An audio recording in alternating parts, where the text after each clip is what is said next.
Hi everybody, it's Susan from Sunrise Quilt Studio, and this is part 2 of the Posies and Diamonds quilt. And in today's video I'm going to show you how I am making the diamond blocks and the posy blocks.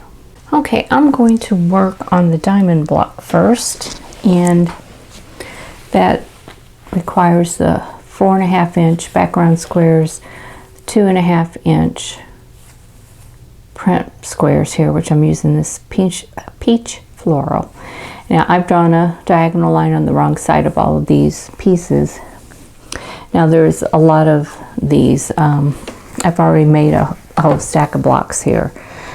So I started out using the diagonal seam tape on my machine, but I was having trouble with the blocks coming out with a lot of extra fullness on the outside. I'll show you this one. It's a little bit, this one really isn't too bad, but it just it didn't want to lay flat. Let me see if I move this here. When I lay this side flat, this side wants to pop up. So I was having trouble with that and decided I needed to be a little bit more accurate with my sewing. So I went ahead and drew the diagonal line, and I'm getting much better blocks that way. So this one lays a lot flatter. So you know, do whatever you need to do. If you don't have any trouble using diagonal seam tape, then you know, go ahead and do it that way. It'll be a lot faster than drawing a diagonal line on all of these pieces, but that seems to be working the best for me. So this goes really fast. I'll make one block for you and show you how I do it. So I'm just going to grab 4 of my background squares and then 4 of my print squares. And I don't have a direction on either one of these prints, so my background is a white on white. And the goal is to stitch right on this pencil line, but I have found that with my machine, even I have this glow line tape, which is a 1/4 inch wide, but my needle's over just to the left of that, so I need to line up this drawn line with the inside of the left toe on my presser foot in order to get a 1/4 inch seam allowance. So this works a little bit better for me. You just have to know your machine and its little quirks.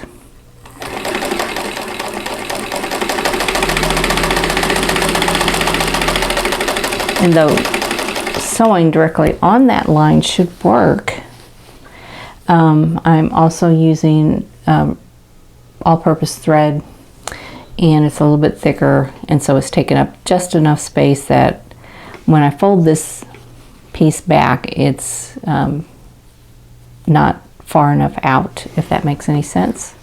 It's a little bit short, so I have to make adjustments for the tools and materials that I'm working with. And I know I need to go get another spool of 50 weight thread, but I just keep forgetting to do that. I need to order it online, and I really don't need any additional fabric right now, so I don't want to order just a spool of thread and have it shipped to me. And I don't know what shipping costs are now. I know postage for first class mail is shot up 20 cents a stamp extra, so it's crazy.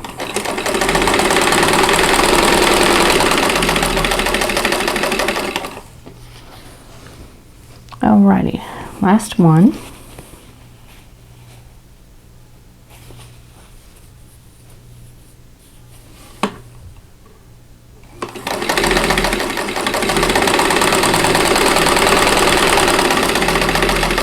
Okay, so let me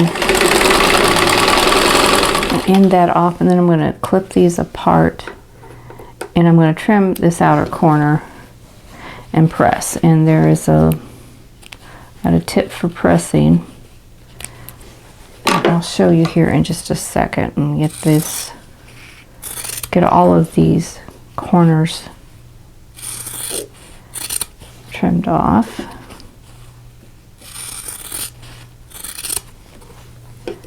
Now these corners I trim off I use for leaders and enders. I mean, you can use them for like crumb quilts if you want. I have never made one and really am not interested in doing that. So, but I do have a whole container full of them from various projects. There's Christmas fabric and other fabric in there. I just keep them till it gets empty or full, and then I dump it. Okay, next thing I need to do is to press. I'm going to press 2 of them so that the triangle is out, so it looks like this on the back. And then I'm going to press 2 where I'm pressing towards the background fabric, so I'm pressing that out. So that'll help when I'm putting all these squares together. So I will press these and get right back to you. Okay, here are 2 that I've got pressed out, so the seam is pressed towards the outer triangle, and these other 2 I'm going to press the opposite. Okay, here's these 2, and I've got them pressed with the triangle seam down towards the backing.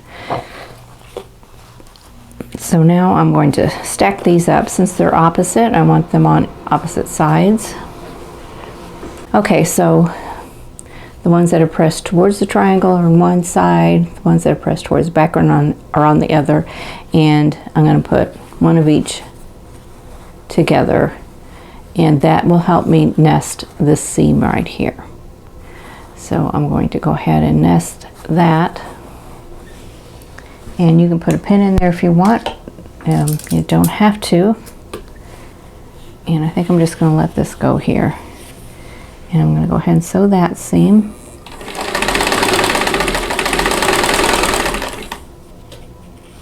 And get my edges even. Okay, and do the same for these 2. So you don't really need to worry about flipping these or anything. You just need to make sure you've got the seams pressed to different sides.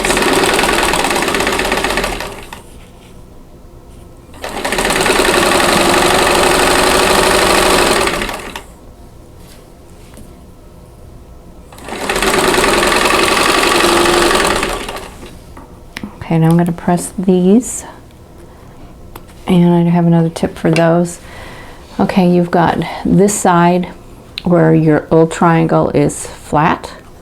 This side it is pressed, so I'm going to press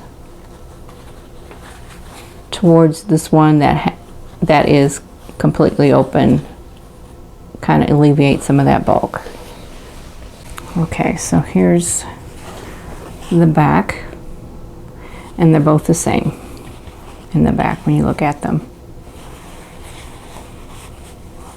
Like that, see they're the same. I'm going to turn this one around, we're going to sew them together, and now all of our seams should nest. So all 3 seams we have here should nest, and I am going to pin these at least in the middle, and then on this one I'm just going to line it up, and then we're going to sew this.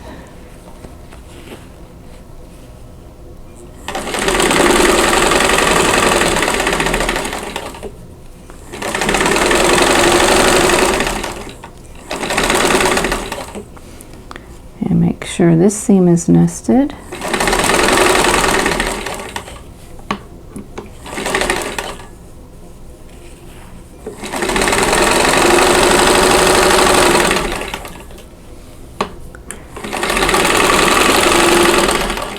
And I'm going to press again, and the block is done. Okay, there's the completed block. Let's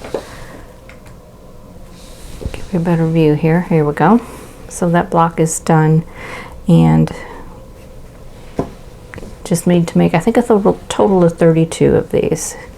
So I'm adding to my stack. I am probably about half done. I've got a good stack of them here, and then I can move on to the posy block. Okay, I have all of the diamonds diamond blocks done. So I've got my stack of blocks here, and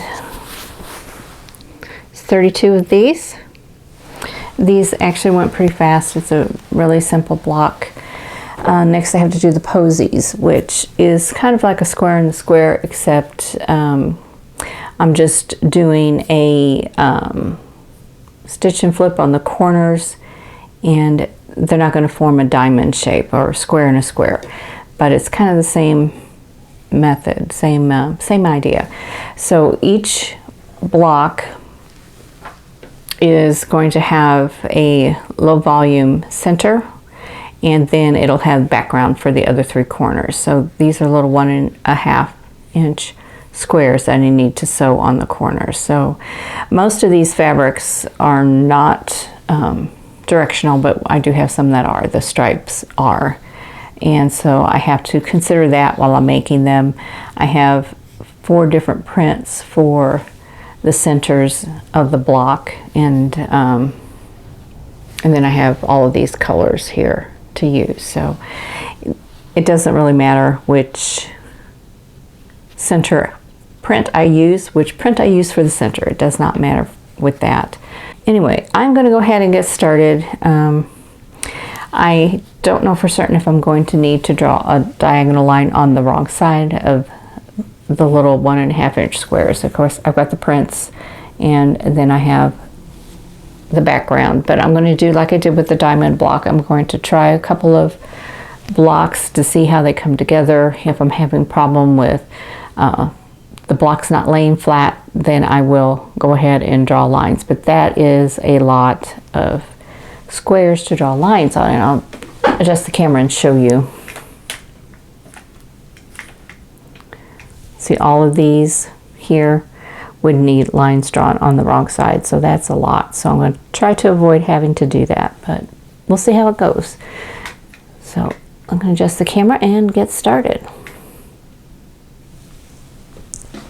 And the first block I'm going to try is a stripe. I've got a couple of stripes in here. There's a green, a pink, purpley pink, green,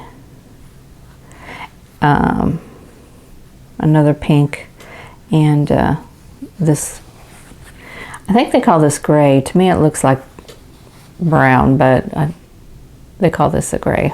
So on these I also need to look at the orientation on how I want those to lay out in the block, so that I make sure I get the center in the right corner. So, you know, do I want them, I think I like them as opposing as opposed to all the stripes go in one direction. So I think we'll go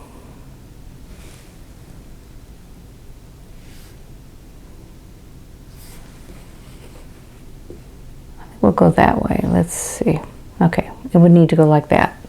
So that's a good reason to check that out, to make sure things are going the way I want.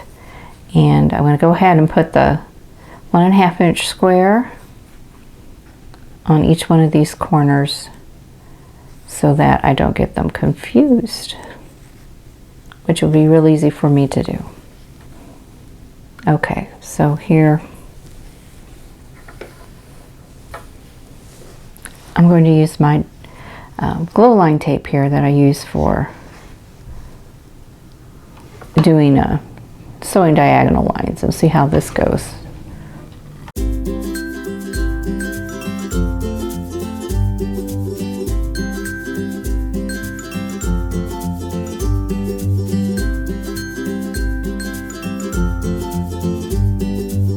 So I got all the corner, the center. I've got all the center pieces on, and they'll be turned back like this. Now see, this is what I was concerned about when I fold this back. I've got a lot of space here, and I shouldn't, so I need to redo this because it's going to throw off the size of the block. Okay, let's do the background squares.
trim all these corners and press the triangles back, and then we'll sew these squares up together. Okay, now to sew everything together.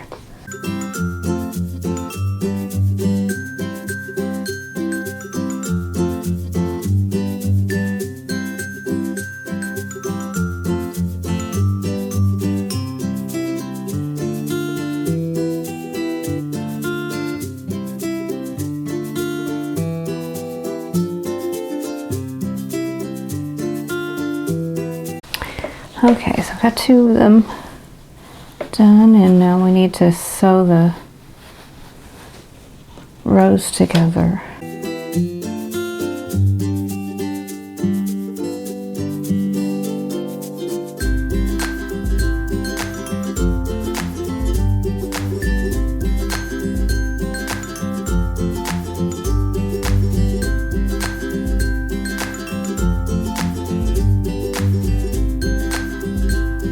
Okay, here's the completed block. So that turned out pretty well. Didn't have any trouble with it laying flat. So I think that's going to work fine. So I just need to keep working on these. These blocks do take more time because there's more pieces to them, but they aren't difficult. So my next set's going to be these. My only concern with this block was which way to press all of the seams, and I tried to like press one section in, one section out, but it didn't quite work when I sewed the 2 rows together. So I don't think it really mattered that much because everything really lined up really well. I didn't have any trouble with anything lining up awkwardly, you know, everything lined up as well as it could. So I think this is going to be fine. And so here's my first posy block, and I'll just have 31 more to go, and then I'll have enough blocks to complete the quilt. Thanks for watching. For more quilting ideas, click on the video links, and to keep up with my latest projects, click on the subscribe button. I hope to see you again soon.